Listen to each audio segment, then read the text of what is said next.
During my 2.5 years at the White House, I traveled on every foreign trip with the president. A trip I will never forget was on December 25th of 2018. My husband Brian and I had just cleaned up wrapping paper that was shoved into every corner of our house, thanks to our 3 kids. When I had to walk out on my own family's Christmas, unable to tell them where I was going that night, because the place I'd be traveling was so dangerous, they didn't want anybody to know that the president was going to be on the ground, even for a few hours. We boarded Air Force One in complete and total darkness. There were no lights on the plane, no lights on the runway. Our phones and computers shut down and turned in. We were going completely off the grid.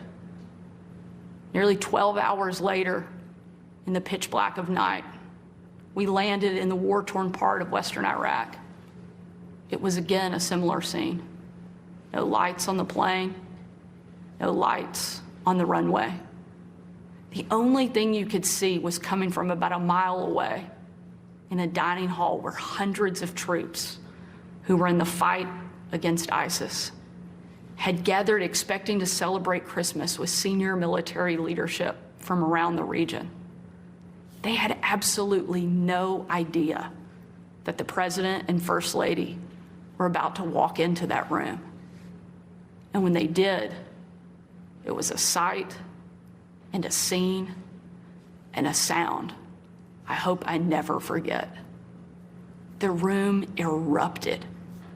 Men and women from every race, religion, and region, every political party, every demographic you can imagine, started chanting in perfect unison over and over and over again, USA, USA, USA.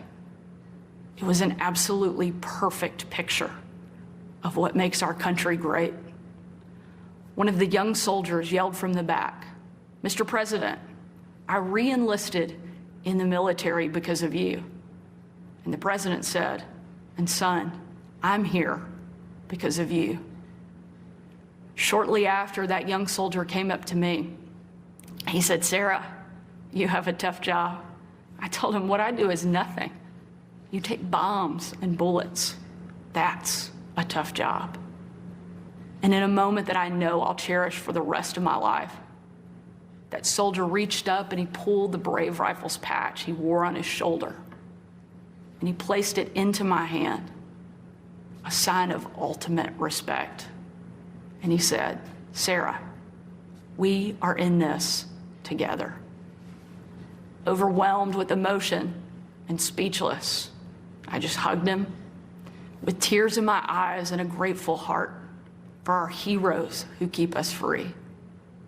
That young man and everyone who has served before him, all of those who serve alongside him, and the thousands we know who will be called upon to serve after him, deserve to know they have a country and a community back home doing our part in the fight for freedom. America is great because we are free.